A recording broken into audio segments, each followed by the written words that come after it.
Right, my client here today, we're going to look at doing a little bit of volumise around the cheek area, and we'll also look at doing a little bit of work on the lip area. We've already done a consultation with my client and I know exactly what she needs. So we'll start with the cheek area here, and as you can see, maybe it's better that if you sit up so we can just see. And as you can see, I've injected 0.5 cc's into the area, and we've got a little bit of volume going on here and a little bit of lift in the nasolabial area as opposed to that side, if you can see there. But I will bring Julie back in a couple of weeks and we will work more on this bony area here and we will create a lift here. But I like to bring my clients back after 2 weeks, so if I need to make any adjustments or they need a little bit of correction, we do that in 2 weeks' time. And that's how we start to create a volumatic facelift. The next thing I'll do for Julie today is I will work on her lip area. Has a little bit of loss of volume around this area here, and that's the area we're going to increase, because as we get older we tend to implode in this area here, and it's basically, a lot of people miss that because ladies tend to focus on the nasolabials, the glabella area, all the lines that they do have, and that's perfectly fine. But one of the areas that I try to look at is the cheek area, and we'll start and do some work on that, and hopefully that will lift a little bit of the glabella area and put some volume back in here. So if you'd like to lie down again. You can see from what I've just done with Julie there, we've created some volume in the cheek area, and a lot of people don't like to go under the knife, and we can achieve pretty damn good results with the use of fillers and Botox. But I will be bringing Julie back in 2 weeks' time, and at that point I will show you again how this has plumped the area out and what further work that we need to do to create the effect that Julie wants and I will be pleased with. So we're going to move on now and we're going to do a little bit of work on the lip area. Most ladies find that when they come to see me that they want to have a little bit more volume in the upper lip, but in actual fact the lip proportions should be 2/3 of the bottom and 1/3 of the top. A lot of clients, when I've showed them that I've done the top lip, they think, yeah, that's great. And then when I move on to do the bottom lip and show them the whole effect, that's when they get the wow factor. Right, so we're going to start doing a little bit of work on the lips, and I like to start at this point here, and we're going to just fill a little bit of the vermilion border and then put a little bit of volume actually in the lip. So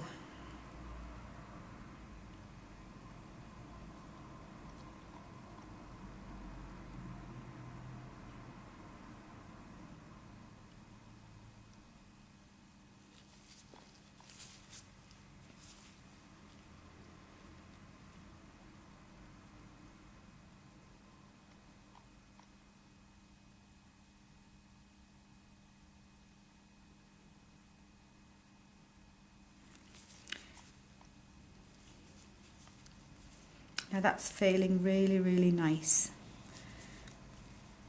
And we'll do the other side and then I'll show you a little bit of the volume. And then we'll finish off by putting a little bit of volume actually into the lip. So take a deep breath and out.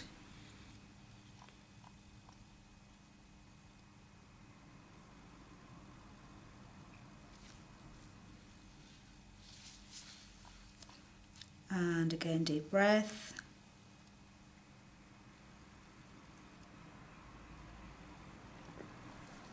And the final.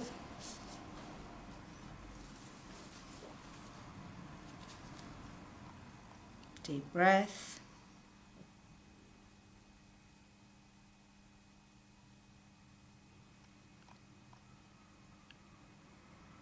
And there we have it.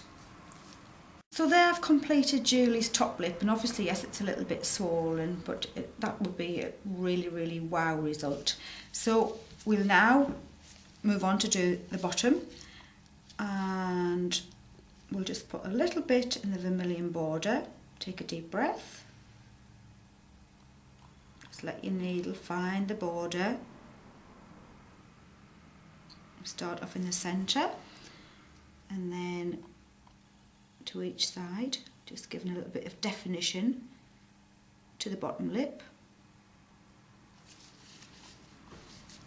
And again on this side, we'll go in and feel for the border.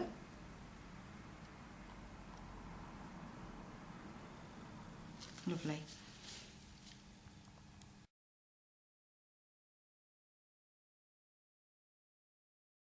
And now we're going to start with the TCA peel. That's trichloroacetic acid peel. There's no preparation for your skin. If you've got makeup on, we can remove that if it's thick makeup. Otherwise, we can just go ahead straight away and put the peel on. It's the most universally used peel in the world, and I'm going to start on my client now, just painting the acid on the face. I'm going quite quickly.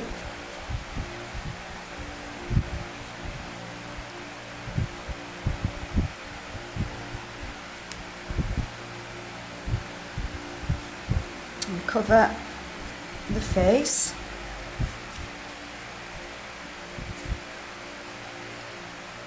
And what we're looking for is frosting points, which will appear very shortly, and once we see the frosting points, we will be able to apply the post-peel mask.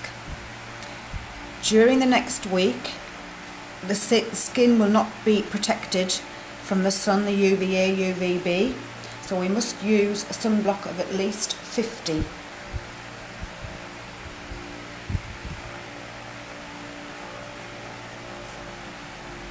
As it is a Skin Tech TCA peel that I'm using, my client has a choice of creams that he will need to use throughout the next week until we bring him back. And with my client here, we're going to use an ACE, TCA ACE cream, and that's anti-aging.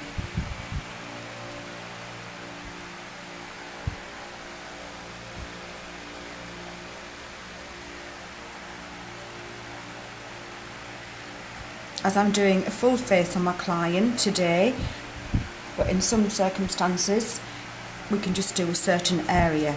The peels are excellent as an anti-aging treatment, also for acne,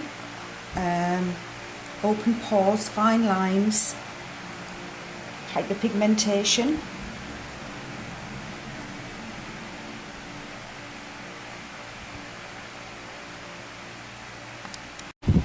And as you can see, my client here has got the frosting starting, so we know that the peel has worked. And now I'm going to apply the post-peel mask.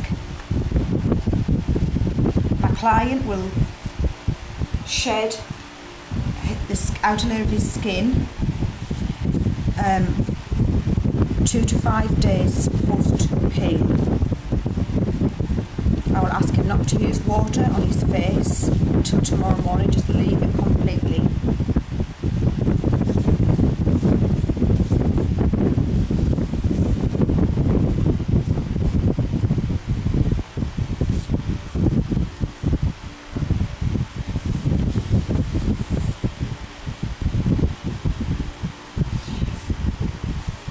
And I hope that satisfies people who have heard outrageous stories about these acid peels. It's as simple as that. And how are you feeling? All right. Excellent. Thank you.